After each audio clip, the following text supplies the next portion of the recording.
Watching Da Savera and I'm Vidhi Joshi.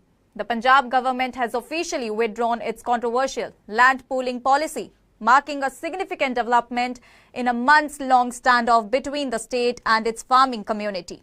The decision came today following intense protest by farmers who staunchly opposed the policy, fearing it would result in the permanent loss of their agricultural land and disrupt their livelihoods. Despite the government's attempts to portray the policy as a progressive step towards urban development, widespread resistance from farmers and a critical intervention by the Punjab and Haryana High Court ultimately forced the state to retreat.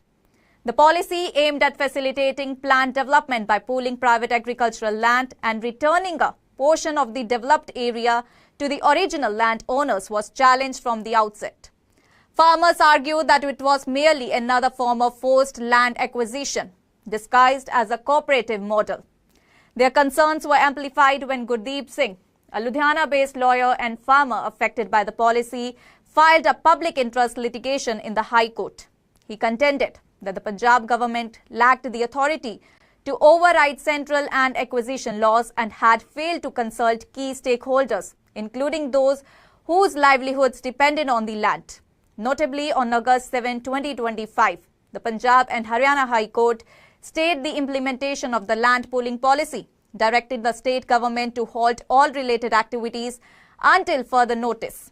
The court sought a detailed response within 4 weeks and raised two major concerns: whether an environmental impact assessment had been conducted and what rehabilitation measures were in place for landless labourers and others economically reliant on the affected land. These questions echoed judicial precedents, emphasizing the necessity of environmental and social due diligence before executing large-scale urban development initiatives. While the court proceedings were underway, the Punjab government had already made several amendments to the policy in a cabinet meeting held on July 22. The revised policy offered annual compensation of Rs 1 lakh to farmers until they received possession of developed plots with a 10% annual increase in case of delays. Farmers were also allowed to continue cultivation until development began. Additional provisions were introduced for small farmers owning less than 1 acre, including larger residential plots or the option of commercial spaces. Punjab Chief Minister Bhagwant Mann defended the scheme as a land-for-land model rather than a buyout, asserting it was designed to protect farmers' interests. However, these assurances failed to convince the farming community, which continued its protest and demanded a complete rollback. The High Court's intervention only strengthened their position, making it increasingly difficult for the state to move forward with the policy. Ultimately, faced with legal scrutiny, sustained public opposition and questions over procedural lapses, the Punjab government officially withdrew the land pooling policy.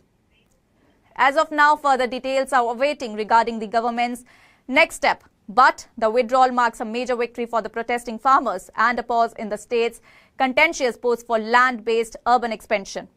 Let us know in detail about the same from our correspondent in Chandigarh. Hi Pavit, please share about the withdrawal of the policy with us.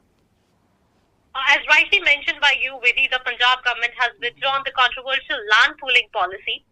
The Punjab government has officially withdrawn its the letter has been issued regarding the same by the Principal Secretary of the Housing and Urban Development Department, which stated that the Punjab land pooling policy introduced on May 14, 2025, along with its related amendments, has been revoked. All the letters of intent, registrations and other actions under this policy have also been withdrawn. As we are well aware, the farmers in Punjab had been consistently protesting against the policy, alleging that it was a means for the government to seize their land. The matter had also reached an unspecified High Court, which imposed a 4-week stay on the policy a few days ago. The next hearing in the court is scheduled for September 10, 2025. And even as if we talk about the right now situation, the opposition, be it the Congress, be it Akali Dal or BJP, all these parties were protesting along with the farmer unions. They were protesting against this land pooling policy. It was being called a land grabbing policy by the opposition, and even the farmers were stating that they do not want their land to come under this policy, whereas the government was of the other status. They were stating something elsewise. They were saying that no one was being forced.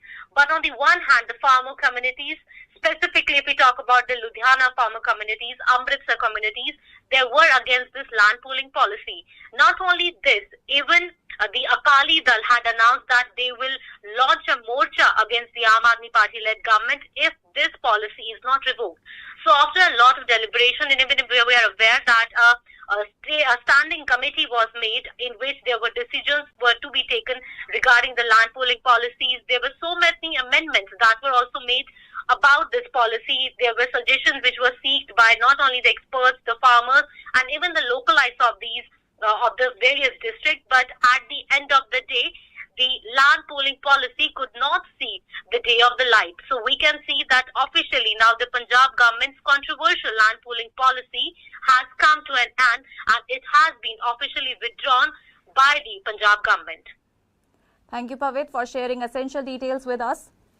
As of now, after months of protest, Punjab government has officially withdrawn its land pooling policy.